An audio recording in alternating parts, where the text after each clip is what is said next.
بسم اللہ الرحمن الرحیم۔ السلام علیکم ڈیئر نائنتھ کلاس پچھلی ویڈیو میں آپ نے سبق کی ریڈنگ کی ہے اور اس کے خاص الفاظ کے معنی آپ کو ہوم ورک میں دیے گئے تھے۔ امید ہے آپ لوگوں نے لکھے ہوں گے۔ آج ہم اس سبق کے حوالے سے مشقی کام کریں گے اور مشقی کام میں سے سوالات کے جو جوابات ہوں گے وہ آپ کا ہوم ورک ہوں گے، پلس الفاظ کے معنی اور جملے آپ کا ہوم ورک ہوں گے، ٹھیک ہے جی۔ اور اس کے علاوہ جو بک ورک ہے وہ آن بک ہی ہم سولو کر لیں گے۔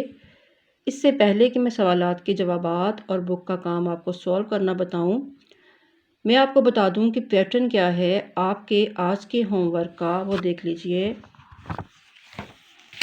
یہ دیکھیں،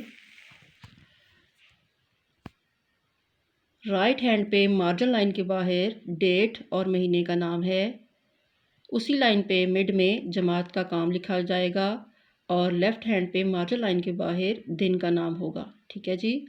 عنوان سبق ہجرت نبوی، مصنف مولانا شبلی نعمانی، اور پھر ہم لکھیں گے مشقی کام۔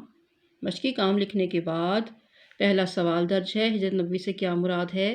یہ اسی طرح سے آپ سارا کرتے آئیں گے، سارے سوالات۔ دوسرا سوال جو میں نے آپ کو دیا ہے اس کے لیے آپ دوبارہ اسی طرح سے ریڈی کریں گے۔ مشقی کام لکھنے کے بعد درج ذیل الفاظ کے معنی اور جملے لکھیں، یہ آپ کی ہیڈنگ ہوگی۔ الفاظ معنی آپ لکھیں گے، الفاظ کے لیے تھوڑی جگہ کم رکھی گئی ہے جبکہ معنی لکھنے کے لیے تھوڑی جگہ زیادہ رکھی گئی ہے۔ وہ اس لیے کہ بعض الفاظ ایسے ہوتے ہیں جن کے ایک سے زیادہ معنی ہوتے ہیں تو آپ کو لکھنے میں آسانی رہے۔ آپ نے الفاظ معنی یہاں پہ لکھ لینے ہیں، 5 ہیں یا 7 ہیں، اس کے بعد نیچے اس سے ریلیٹ، اس سے وابستہ آپ جملے لکھ لیں گے، ٹھیک ہے۔ یہ آپ کے دونوں کام کا پیٹرن آپ کے سامنے ہے، آپ غور کر لیجئے۔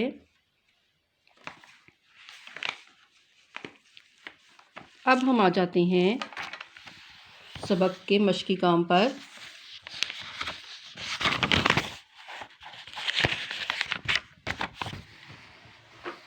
پہلا سوال دیکھیں، ہجرت نبوی سے کیا مراد ہے؟ ہجرت نبوی سے کیا مراد ہے؟ اس کا جواب ہوگا دعوت حق کے جواب میں جب کفار کے مظالم حد سے بڑھ گئے تو وحی الہی کے مطابق نبی پاک صلی اللہ علیہ وآلہ وسلم نے مکہ سے جو مدینہ ہجرت فرمائی اسے ہجرت نبوی کہتے ہیں۔ اگلا سوال دیکھیں، رسول پاک صلی اللہ علیہ وآلہ وسلم نے نبوت کے کون سے سال ہجرت فرمائی؟ رسول پاک صلی اللہ علیہ وآلہ وسلم نے نبوت کے 13ویں سال ہجرت فرمائی۔ تیسرا سوال دیکھیں، حضرت امیر رضی اللہ تعالیٰ عنہ سے کون سی شخصیت مراد ہے؟ حضرت امیر رضی اللہ تعالیٰ عنہ سے حضرت علی رضی اللہ تعالیٰ عنہ کی شخصیت مراد ہے۔ سوال نمبر 4 دیکھیں، رسول پاک صلی اللہ علیہ وآلہ وسلم نے حضرت علی رضی اللہ تعالیٰ عنہ سے کیا ارشاد فرمایا؟ اس کے جواب کے لیے سبق کا پہلا صفحہ اور اس کا آخری پیراگراف دیکھیں۔ آخری پیراگراف کی پہلی فرسٹ لائن کو آپ سکپ کریں اور سیکنڈ لائن کے مڈ میں آ جائیں۔ اس وقت بھی آپ کے پاس بہت سی امانتیں جمع تھیں، آپ کو قریش کے ارادے کی پہلے سے خبر ہو چکی تھی، اس بنا پر جناب حضرت امیر حضرت علی رضی اللہ تعالیٰ عنہ کو بلا کر فرمایا، مجھ کو ہجرت کا حکم ہو چکا ہے، میں آج مدینے روانہ ہو جاؤں گا، تم میرے پلنگ پر میری چادر اوڑھ کر سو رہو، صبح کو سب کی امانتیں جا کر واپس دے آنا، ٹھیک ہے۔ یہ سخت خطرے کا موقع تھا، جناب امیر یعنی حضرت علی کو معلوم ہو چکا تھا کہ قریش آپ کے قتل کا ارادہ کر چکے ہیں اور آج رسول اللہ صلی اللہ علیہ وآلہ وسلم کا بستر خواب قتل گاہ کی زمین ہے، لیکن فاتح خیبر کے لیے قتل گاہ فرش گل تھا۔ یہاں تک ٹھیک ہے جی، کہ نبی پاک نے کیا فرمایا اور اس فرمان سے ریلیٹ جو اس وقت ان کی کیفیت تھی وہ بھی اس پہ درج ہے۔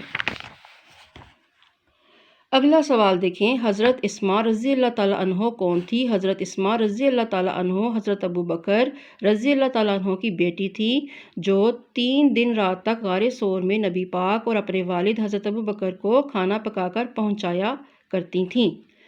قریش نے رسول پاک صلی اللہ علیہ وآلہ وسلم اور حضرت ابو بکر رضی اللہ تعالیٰ عنہ کو گرفتار کرنے کا کیا انعام مقرر کیا؟ اس کے جواب کے لیے کتاب کا صفحہ نمبر 3 اور آخری پیراگراف دیکھیں صفحے کا، یہ دیکھیں جی، قریش نے اشتہار دیا تھا کہ جو شخص محمد کو یا ابو بکر کو گرفتار کر کے لائے گا اس کو ایک خون بہا کے برابر یعنی 100 اونٹ انعام میں دیا جائے گا۔ یہاں تک اس کا جواب ہوگا۔ یہاں پہ پھر میں آپ کی ایک کنفیوژن دور کروں کہ آپ کو بتاؤں کہ یہاں پہ لکھا ہوا ہے محمد کو یا ابو بکر کو گرفتار کر کے لائے گا اس کو ایک خون بہا۔ خون بہا کا مطلب ہوتا ہے خون بہانا، اور ویسے خون بہا اگر لکھا ہو تو اس کا معنی ہم لکھیں گے قتل کے بدلے میں ملنے والی رقم، اور ایک ساتھ لکھا ہوا ہے کہ ایک خون بہا کے دونوں میں سے کسی ایک کا بھی خون آپ لوگ بہا دو گے، کفار جو ہیں آپس میں کر رہے ہیں، اشتہار میں لکھ رہے ہیں، تو کسی ایک کا خون بہانے سے بھی 100 اونٹ انعام میں دیا جائے گا، ٹھیک ہے۔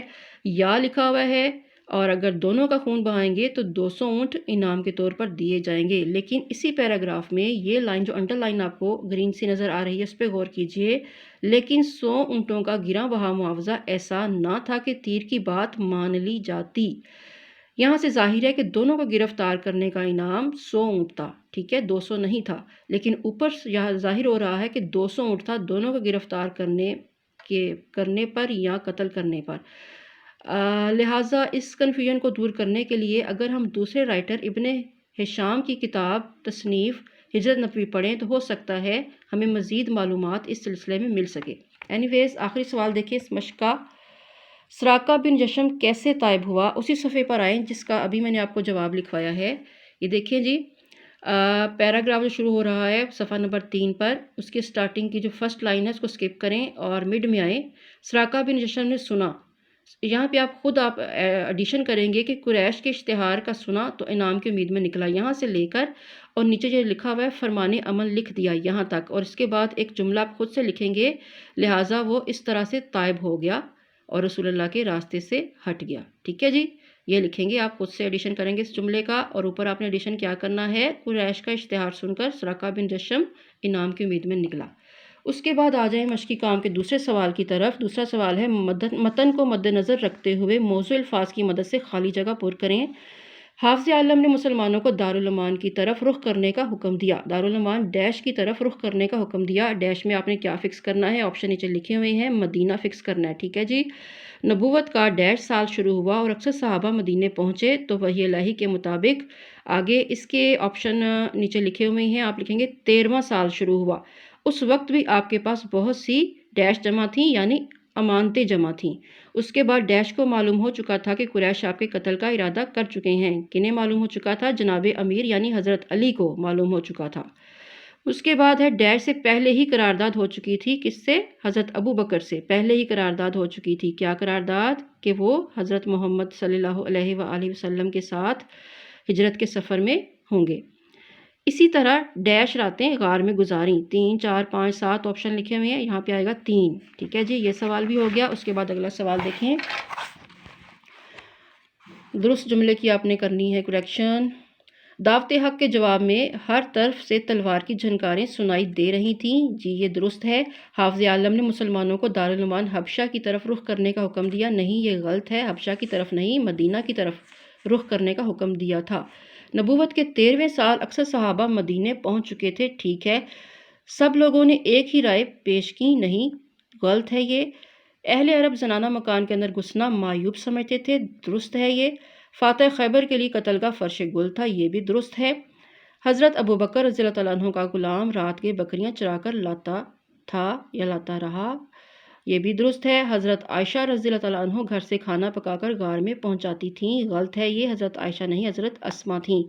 صبح قریش کی آنکھیں کھلی تو پلنگ پر حضرت صلی اللہ علیہ وآلہ وسلم کی بجائے جناب امیر یعنی حضرت علی رضی اللہ تعالیٰ عنہ کو پایا، یہ بھی درست ہے۔ نبی کریم صلی اللہ علیہ وآلہ وسلم کی تشریف آوری کی خبر مدینے میں پہلے ہی پہنچ چکی تھی، یہ بھی درست ہے۔ اس کے بعد کالم میچ ہے جی، کالم میچ کریں۔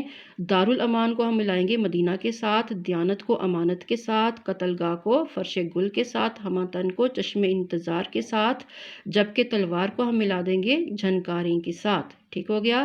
اس کے بعد یہ سوال جو ہے سبق ہجرت نبوی کا خلاصہ تحریر کیجئے، یہ ہم نیکسٹ ٹائم کریں گے۔ آگے ہے جی درج ذیل الفاظ تراکیب کا تلفظ اعراب کی مدد سے واضح کریں، یہ بھی نیکسٹ ٹائم اگلی ویڈیو میں ہوگا۔